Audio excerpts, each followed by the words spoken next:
At the restaurant I used to work at, there was a chef who made the best gumbo I have ever had. However, the management where I worked was awful. The only employees who stayed for very long were the ones who were paid well. Egg Mr. Point Gumbo. Customers knew him by name. Then one day, he called in sick, which he had never done before, and they didn't let him. He had enough, and quit.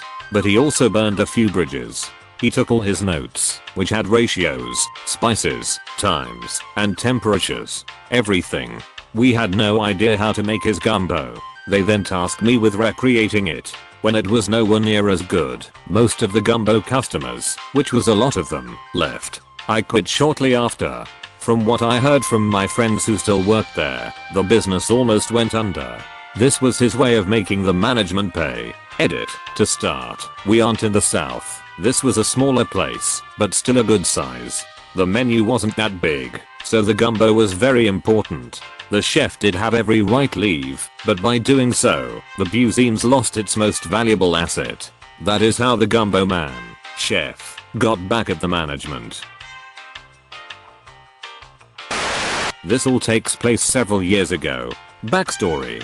Back when I was in college, my pathophysiology class had a final project worth 50% of the total grades we could earn, and groups were picked at the beginning of the semester. This was a massive project that you were expected to start working on at the beginning of the semester, and if you thought you could do it all last minute you were probably in for a bad time. It was myself, 2 other girls who I knew worked hard, and then this one guy that the one girl was crushing on. She had to add him to our group because he was cute or something. I have no idea. I call him idiot every time I tell the story though, because he truly was an idiot. The girls were fantastic and everyone pulled their own weight during this project, with exception to Idiot. Idiot never once did any of the group project work. He ignored all messages through texting/Facebook, but would answer the one girl if she was flirting with him.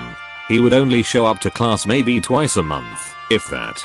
He would constantly post photos of himself on vacations in Mexico or the Bahamas. I'm pretty sure he spent more time out of the country than in it. 1 week before the project is due, he messages the group asking what pages in the textbook he needs to look through to do his part of the project. We tell him what he needs to do and where to find the information.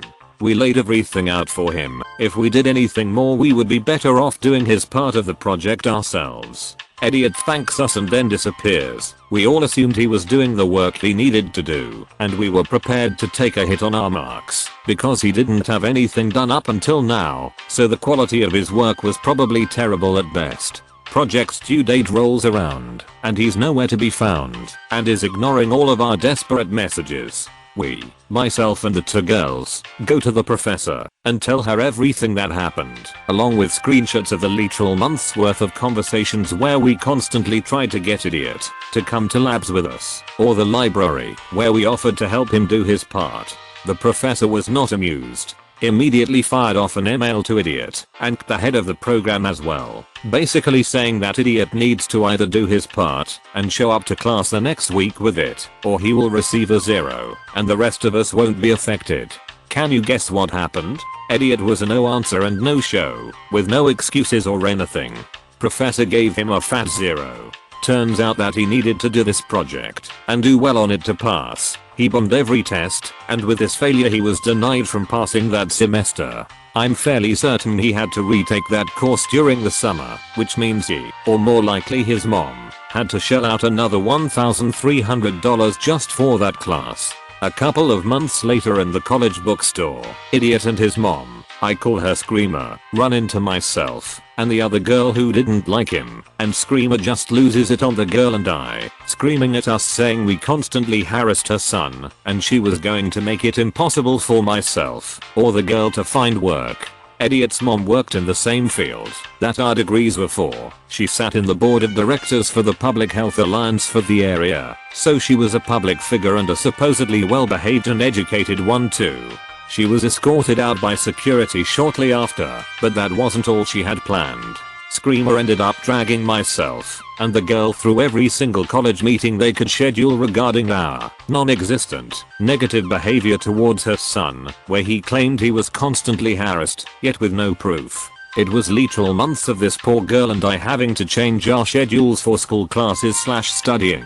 So we didn't have any classes or chance happenings / run-ins with idiot, as that's what the college demanded we do. It made our last year, or 2 semesters, living hell because we couldn't be anywhere near idiot, otherwise we could face into disciplinary hearings or worse. Now, for the revenge. The security company that handled the contract for the college was also the same company that handled the contract where I used to work.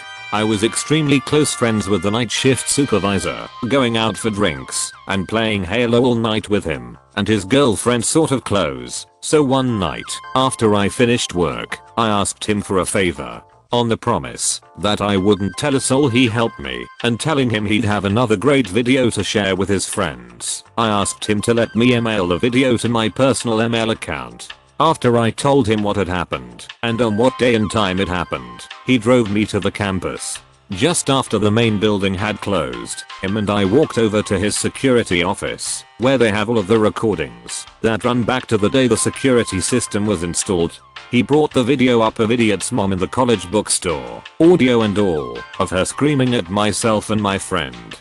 He recognized Screamer. Turns out she's done this before at a different site he patrols, and that he was told he had to keep it quiet by his superiors. I told him he could be as quiet as he wanted, but I was going to get my revenge on her. A quick email later, and I was in possession of the video. I found out who the rest of the board members were over the course of a few days, and they were all sent an email with the video of Screamer going apeshit in the college bookstore, screaming at an obviously confused guy and a freaked out girl. The audio perfectly captured the moment where she threatened to make it impossible for me or the girl to find any work anywhere within that district, followed by her argument with security as she was escorted out. I never received any replies from the board members, so I just waited to see what would happen. Screamer was voted out from her position the following week after the video was shown during one of the meetings she was attending.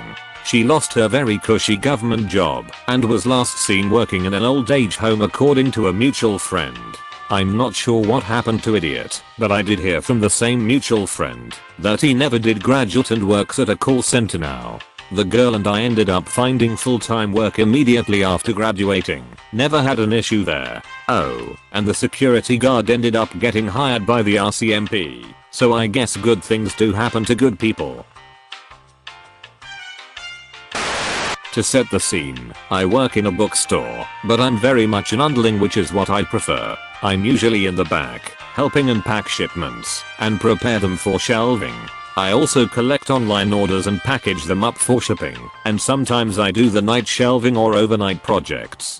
It's always been my favorite, because I rarely have to deal with the managers and it's a much more carefree environment than working the floor and trying to push people into buying things. Our store has gone through several store managers recently because most of them are getting corporate promotions or they're finding better opportunities elsewhere. Our store is part of a nationwide chain and we are sadly struggling a lot against our competitors. Rather than promoting someone within our store who knows how our store functions and is familiar with the employees and their strengths, corporate has been assigning us store managers that are either not from our store, have never been a store manager before, or have no experience in book selling. Obviously, this creates a lot of problems and it's been affecting our store badly. Nothing screws us over worse than when corporate intervenes. A couple years ago, we got a new store manager that was unfamiliar with the company, unfamiliar with our store, and had zero experience in managing a retail store to begin with. We already had concerns, but decided to at least work with her first, because maybe she'd be a natural, or she'd develop into someone that was good for our store. I'm gonna call her Tamara. When Tamara was first brought into our store, rather than taking a week or two to observe our store and the employees before making adjustments and changing things, she leaped right in, changing store policies and taking on other people's tasks. She took over things like the scheduling and making sure we have a daily schedule posted every morning to know where we were supposed to be, when our breaks were etc. and other jobs that take a long time to do and have always been delegated to assistant managers to help things run smoothly. She put people in places where they weren't trained but didn't spend any time training them on their new jobs. She was also very late with every weekly schedule. It would be 9 PM Saturday night and we would still be waiting for the schedule for the next week. And our scheduled weeks always starts on a Sunday, so we'd literally be repetitively calling the store on Saturday night to find out if we had to show up the next morning. So many sections of the store fell into disarray and everyone was getting angry about not having our schedules. She clearly couldn't handle so much and refused to delegate things to change that. On top of that, she gave horrible advice. Just to give an example, she advised the shelvers to hide from customers while they were shelving so that they wouldn't have to be stopped to provide customer service. But worst of all, she broke the cardinal rule of the store.